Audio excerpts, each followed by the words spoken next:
Today, we begin a new series from a book by American writer Edgar Rice Burroughs. The book is called A Princess of Mars. It is the first book in a series that Mr. Burroughs wrote about a man who travels to Mars during the last years of the 1800s.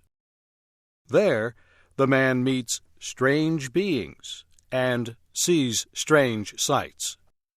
At first, he is a captive, then a warrior, and after many battles, a prince of a royal family. Shep O'Neal begins the story of A Princess of Mars.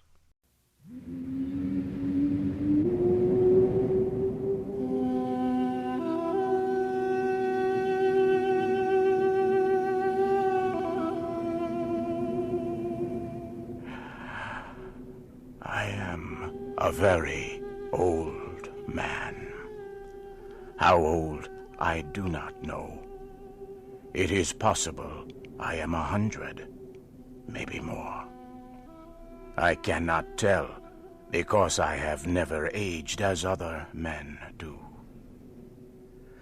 So far as I can remember, I have always been a man of about 30. I appear today as I did 40 years ago, yet I feel that I cannot go on living forever. Someday, I will die the real death from which there is no escape. I do not know why I should fear death, I who have died 2 times and am still alive. I have never told this story. I know the human mind will not believe what it cannot understand. I cannot explain what happened to me. I can only tell of the 10 years my dead body lay undiscovered in an Arizona cave.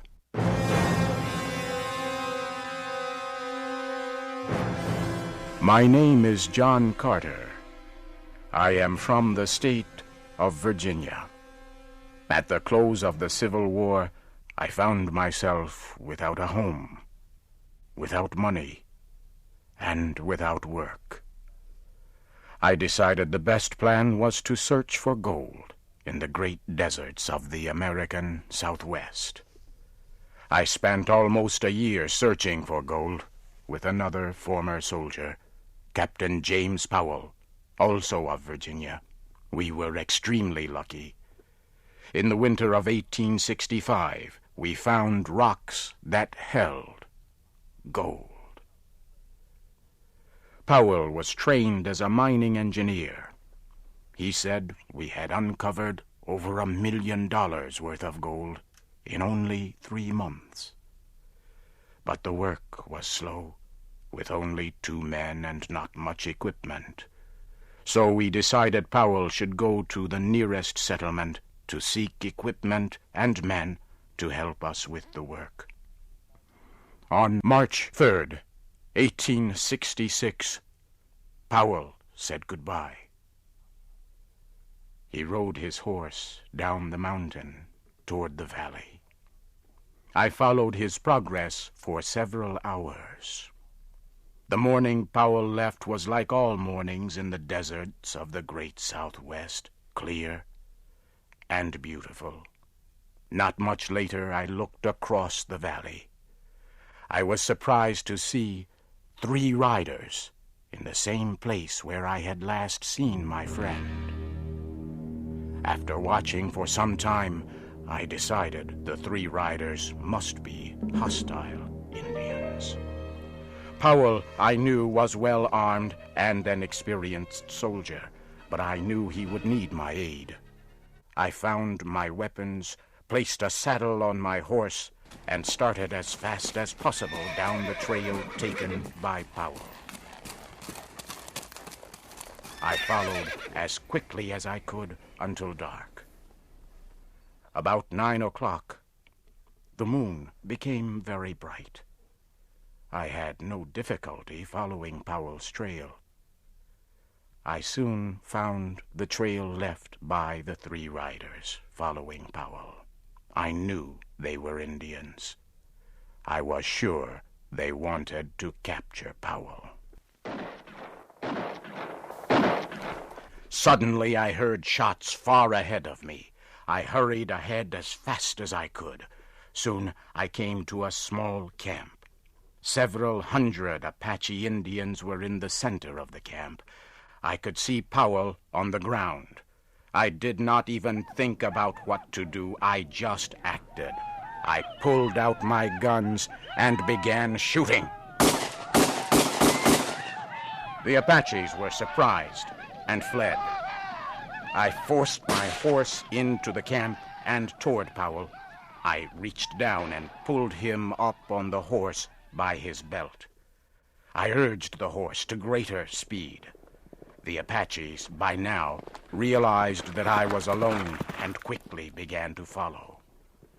We were soon in very rough country. The trail I chose began to rise sharply. It went up and up. I followed the trail for several hundred meters more until I came to the mouth of a large cave. It was almost morning now. I got off my horse and laid Powell on the ground. I tried to give him water, but it was no use. Powell was dead. I laid his body down and continued to the cave. I began to explore the cave. I was looking for a safe place to defend myself, or perhaps for a way out, but I became very sleepy. It was a pleasant feeling. My body became extremely heavy. I had trouble moving. Soon I had to lay down against the side of the cave. For some reason, I could not move my arms or legs. I lay facing the opening of the cave. I could see part of the trail that had led me here. And now I could see the Apaches. They had found me, but I could do nothing. Within a minute, one of them came into the cave. He looked at me, but he came no closer. His eyes grew wide. His mouth opened. He had a look of terror on his face. He looked behind me for a moment and then fled. Suddenly, I heard a low noise behind me. So could the rest of the Apaches. They all turned and fled. The sound became louder, but still I could not move. I could not turn my head to see what was behind me. All day I lay like this. I tried again to rise and again, but I still could not move. Then I heard a sharp sound. It was like a steel wire breaking. I quickly stood up. My back was against the cave wall. I looked down. There before me lay my body.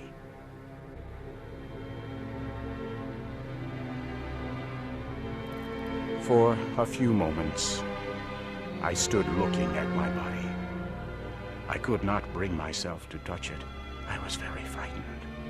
The sounds of the cave and the sight of my body forced me away.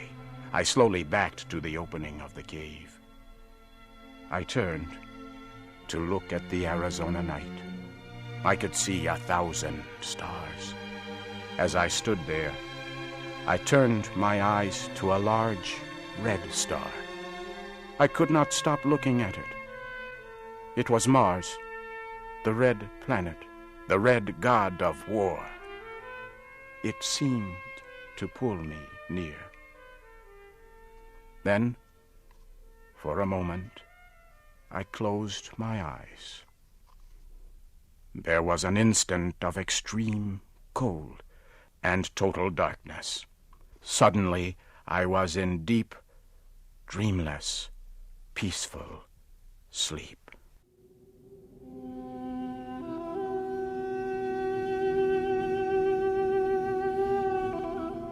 I opened my eyes upon a very strange land. I immediately knew then I was on Mars. Not once did I question this fact. My mind told me I was on Mars, as your mind tells you that you are upon Earth. You do not question the fact. Nor did I. I found myself lying on a bed of yellow-colored grass that covered the land for kilometers. The time was near the middle of the day, and the sun was shining full upon me. It was warm. I decided to do a little exploring. Springing to my feet, I received my first Martian surprise. The effort to stand carried me into the Martian air to the height of about 1 meter. I landed softly upon the ground, however, without incident. I found that I must learn to walk all over again.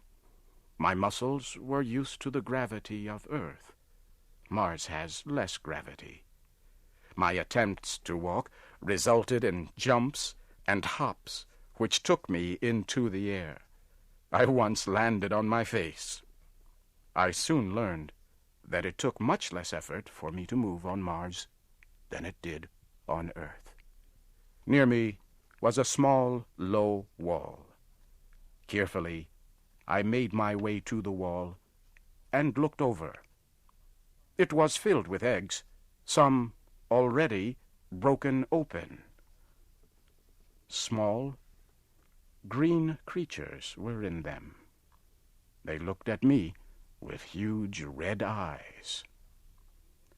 As I watched the fierce-looking creatures, I failed to hear 20 full-grown Martians coming from behind me. They had come without warning. As I turned, I saw them. One was coming at me with a huge spear, with its sharp tip pointed at my heart.